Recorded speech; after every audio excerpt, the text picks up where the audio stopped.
9장 4시 정각, 가슴이 두근거리는 것을 느끼며 레비는 동물원에서 전세 썰매에서 내려 얼음 언덕과 스케이트장으로 이어지는 길을 따라 걸어갔습니다. 입구에서 슈체르바츠키 가문의 마차를 보았기에 그는 그녀가 분명 그곳에 있을 것임을 알고 있었습니다.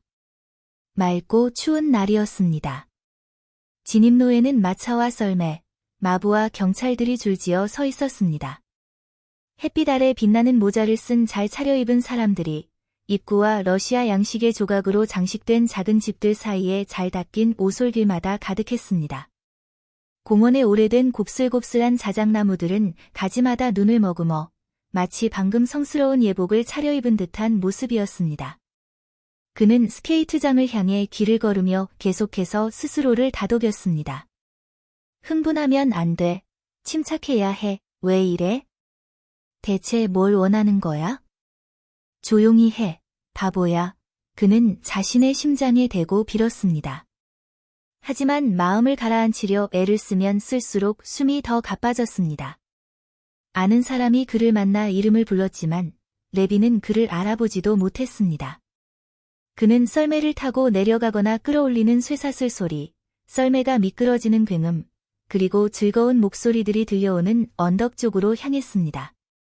몇 걸음을 더 옮기자 스케이트장이 눈앞에 펼쳐졌고 그 수많은 스케이트 타는 사람들 사이에서 그는 단번에 그녀를 알아보았습니다.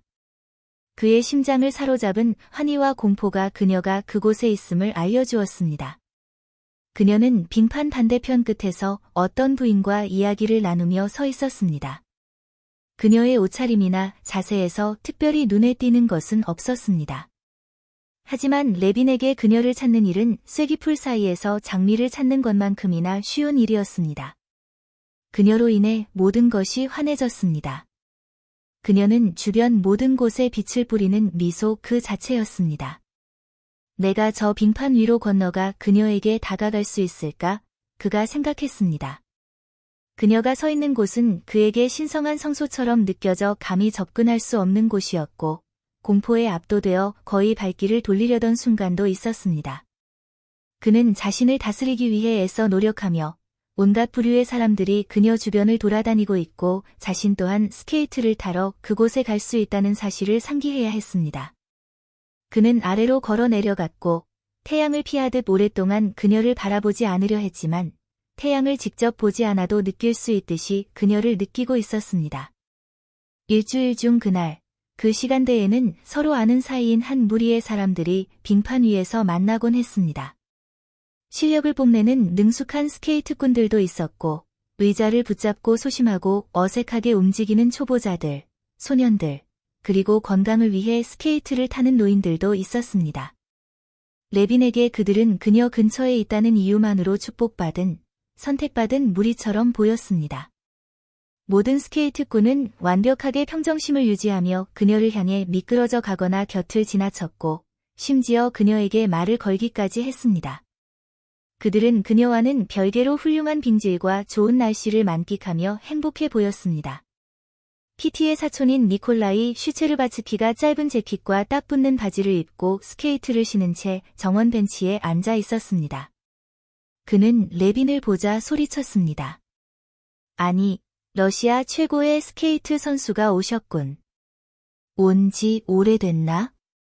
빙질이 끝내주네. 어서 스케이트 신게. 스케이트를 가져오지 않았어. 레빈은 그녀 앞에서 보여주는 니콜라이의 대담함과 여유에 경탄하며 대답했습니다. 그는 그녀를 직접 쳐다보지는 않았지만 단 1초도 그녀를 시야에서 놓치지 않았습니다. 그는 태양이 자신에게 다가오는 것을 느꼈습니다. 그녀는 구석에 있다가 높은 부츠를 신은 가느다란 발을 분명 수줍은 듯 내디디며 그를 향해 스케이트를 타고 다가왔습니다. 러시아 전통 의상을 입은 한 소년이 팔을 거칠게 흔들며 땅에 몸을 굽힌 채 그녀를 앞질러 갔습니다. 그녀는 조금 불안하게 스케이트를 탔습니다. 끈에 매달린 작은 머프에서 손을 빼내 만약의 사태에 대비하며 자신이 알아본 레빈을 향해 미소를 지었습니다. 그 미소에는 자신에 대한 반가움과 스스로의 서툰 실력에 대한 수줍음이 섞여 있었습니다. 모퉁이를 돌았을 때 그녀는 한쪽 발로 얼음을 밀어 니콜라이에게 곧장 다가갔습니다. 그의 팔을 붙잡으며 그녀는 레빈에게 미소로 고개를 끄덕였습니다. 그녀는 그가 상상했던 것보다 훨씬 더 눈부셨습니다. 그녀를 떠올릴 때면 그는 그녀의 생생한 모습을 불러낼 수 있었습니다. 특히 고운 소녀의 어깨 위에 자유롭게 놓인 어린아이 같은 밝음과 선량함이 가득한 그 작고 금발인 머리의 매력을 말입니다. 어린아이 같은 표정과 섬세하고 아름다운 체구의 조화가 그녀만의 특별한 매력을 만들어냈고 그는 그것을 충분히 이해하고 있었습니다. 하지만 그녀에게서 늘 예기치 못한 감동으로 다가오는 것은 부드럽고 평온하며 정직한 눈빛, 그리고 무엇보다 그녀의 미소였습니다. 그 미소는 항상 레빈을 황홀한 세계로 데려다 주었으며 그곳에서 그는 자신의 어린 시절 어느 날을 기억할 때처럼 마음이 부드럽고 애틋해지는 것을 느꼈습니다. 온 지 오래되셨나요? 그녀가 손을 내밀며 말했습니다. 고마워요. 그가 그녀의 머프에서 떨어진 손수건을 집어주자 그녀가 덧붙였습니다. 저요? 전 온 지 얼마 안. 어제. 아니, 오늘. 도착했습니다. 레빈은 감격한 나머지 그녀의 질문을 즉시 이해하지 못하고 대답했습니다. 당신을 보러 가려던 참이었어요. 그는 말을 내뱉고는 자신이 어떤 의도로 그녀를 보려 했는지 떠올리자마자 당혹감에 사로잡혀 얼굴을 붉혔습니다. 당신이 스케이트를 탈 줄 아는지 몰랐어요. 그것도 이렇게 잘 타시는 줄은요. 그녀는 그의 당혹감의 원인을 알아내려는 듯 진지하게 그를 바라보았습니다. 당신의 칭찬은 받을 가치가 있네요. 이곳에선 당신이 최고의 스케이트꾼이라는 전설이 내려오거든요. 검은 장갑을 낀 작은 손으로 머프에 묻은 서리 알갱이를 털어내며 그녀가 말했습니다. 네, 한때는 열정적으로 탔었죠. 완벽해지고 싶었거든요. 당신은 무엇이든 열정적으로 하시는 것 같아요. 그녀가 미소 지으며 말했습니다. 당신이 타는 모습을 정말 보고 싶네요. 스케이트를 신고 같이 타요. 같이 타자니. 그게 정말 가능할까? 레빈은 그녀를 응시하며 생각했습니다. 지금 바로 신을게요. 그가 말했습니다. 그는 스케이트를 빌리러 갔습니다. 여기서 뵙는 게 참 오랜만입니다. 나리, 관리인이 레빈의 발을 받치고 스케이트 굽을 조이며 말했습니다. 나리 말고는 인류라고 할 만한 신사분이 없으십니다. 이 정도면 됐습니까? 그가 가죽끈을 조이며 물었습니다. 아, 네, 제발 서둘러 주세요. 레빈은 얼굴에 퍼지려는 황홀한 미소를 간신히 참으며 대답했습니다. 그래, 그는 생각했습니다. 이것이 바로 삶이고 이것이 행복이야. 같이 타자니, 그녀가 같이 타자고 했어. 지금 그녀에게 말할까? 하지만 바로 그래서 말하기가 두려워. 지금 나는 행복하니까. 적어도 희망 속에서 행복하니까. 그 뒤에는? 하지만 해야 해. 해야만 해. 약해지지 말자. 레빈은 자리에서 일어나 겉옷을 벗고 오두막 주변에 거친 얼음 위를 서둘러 지나 매끄러운 빙판으로 나갔습니다. 그는 마치 단순한 의지의 작용만으로 움직이는 듯 힘들이지 않고 속도를 높이고 줄이며 방향을 틀었습니다. 그는 수줍게 다가갔으나 그녀의 미소가 다시 그를 안심시켜 주었습니다. 그녀는 그에게 손을 내밀었고 두 사람은 나란히 미끄러져 나갔습니다. 속도가 점점 빨라질수록 그녀는 그의 손을 더 꽉 잡았습니다. 당신과 함께라면 금방 배울 것 같아요. 왠지 당신은 믿음이 가거든요. 그녀가 그에게 말했습니다. 당신이 저에게 기대고 있을 때면 저 자신도 확신이 생깁니다. 그가 말했습니다. 하지만 그는 말을 내뱉자마자 자신이 한 말에 겁이 나 얼굴을 붉혔습니다. 과연 그가 이 말을 하자마자 마치 구름 뒤로 해가 숨어버리듯 그녀의 얼굴에서 모든 다정함이 사라졌습니다. 레빈은 그녀의 표정에서 생각이 작동하기 시작했음을 나타내는 익숙한 변화를 감지했습니다. 그녀의 매끄러운 이마에 주름이 잡혔습니다. 혹시 고민거리가 있나요? 비록 제가 그런 질문을 할 권리는 없지만요. 그가 서둘러 덧붙였습니다. 오, 왜 그렇게 생각하세요? 아니요, 고민 같은 건 없어요. 그녀가 차갑게 대답했습니다. 그러고는 즉시 덧붙였습니다. 마드모아젤 리농은 보셨나요?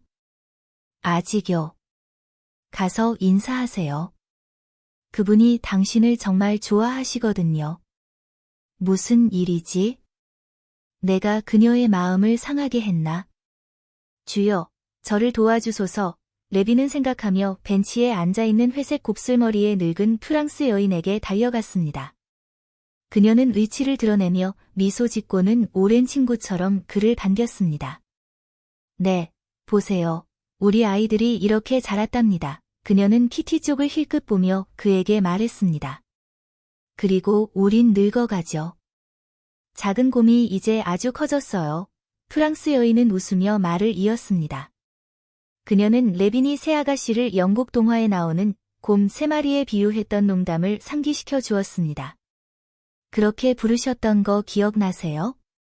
그는 전혀 기억나지 않았지만 그녀는 10년째 그 농담을 하며 즐거워하고 있었습니다. 자, 가서 타세요. 가서 타요. 우리 키티가 스케이트를 아주 예쁘게 배우지 않았나요? 레빈이 다시 키티에게 다가갔을 때 그녀의 얼굴은 더 이상 험악하지 않았습니다. 그녀의 눈은 아까와 같은 진실함과 다정함으로 그를 바라보았습니다. 하지만 레빈은 그녀의 다정함 속에 어떤 의도적인 침착함이 깃들어 있다고 느꼈습니다. 그는 마음이 무거워졌습니다. 옛 가정교사와 그녀의 별난 점들에 대해 잠시 이야기를 나눈 뒤 그녀가 그의 삶에 대해 물었습니다. 겨울에 시골에 계시면 분명 따분하시겠죠. 안 그래요? 그녀가 말했습니다. 아니요, 따분하지 않습니다. 아주 바쁘거든요. 그는 그녀의 침착한 말투가 자신을 견제하고 있음을 느꼈습니다. 겨울 초반에도 그랬듯 그는 그 벽을 깨뜨릴 힘이 자신에게 없음을 느꼈습니다. 모스크바에 오래 머무실 건가요? 키티가 그에게 물었습니다. 모르겠습니다. 그는 자기가 무슨 말을 하는지도 모른 채 대답했습니다. 그녀의 차분하고 다정한 말투에 가로막혀 이번에도 아무것도 결정하지 못하고 돌아가게 될지도 모른다는 생각이 머릿속을 스쳤고 그는 그 상황에 맞서 싸우기로 결심했습니다. 어째서 모르신다는 거죠? 모르겠습니다.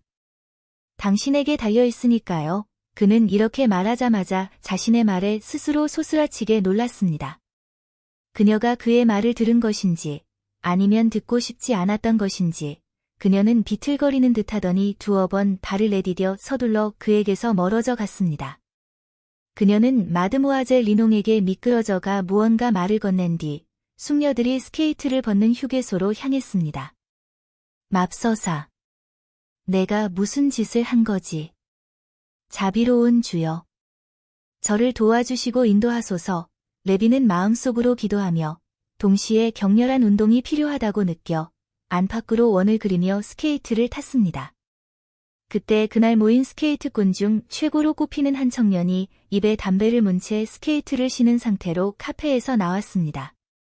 그는 달려오더니 스케이트를 신은 채로 계단을 덜컹거리며 뛰어내려왔습니다. 그는 아래로 날아오듯 내려와 손의 위치 하나 바꾸지 않고 얼음 위를 미끄러져 나갔습니다. 아, 저건 새로운 기술이군. 레비는 말하며 즉시 그 새로운 기술을 해보기 위해 계단 꼭대기로 달려갔습니다. 목뼈 부러지지 않게 조심하게. 연습이 필요한 기술이야. 니콜라이 슈체르바츠키가 뒤에서 소리쳤습니다. 레비는 계단으로 가서 위에서부터 힘껏 달려내려왔고 손을 이용해 이 생소한 움직임 속에서 균형을 유지했습니다. 마지막 계단에서 비틀거렸지만 손으로 얼음을 살짝 짚으며 격렬한 노력 끝에 자세를 회복하고는 웃으며 미끄러져 나갔습니다. 저분은 얼마나 멋지고 다정한 사람인가. 그때 마드모아젤 리농과 함께 휴게소에서 나오던 키티는 마치 아끼는 오빠를 바라보듯 차분한 애정이 담긴 미소를 지으며 그를 바라보고 있었습니다. 이게 내 잘못일까? 내가 무슨 잘못이라도 한 걸까? 사람들은 추파를 던진다고 말하겠지. 내가 사랑하는 건 그분이 아니라는 걸 나도 알아.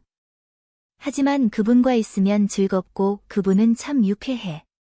그런데 왜 그런 말을 하셨을까? 그녀는 생각에 잠겼습니다.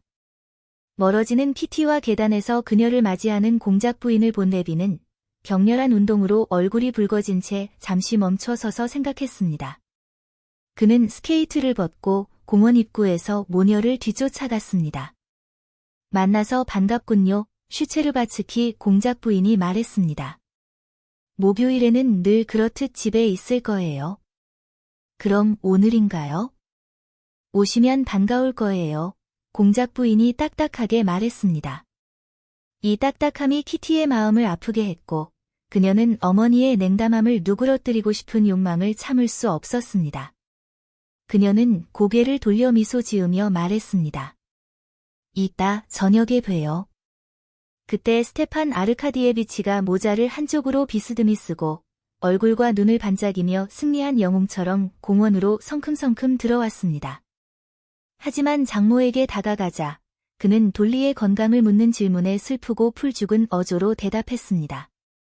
장모와 잠시 낮고 침울한 목소리로 대화를 나눈 뒤 그는 다시 가슴을 펴고 레빈과 팔짱을 꼈습니다.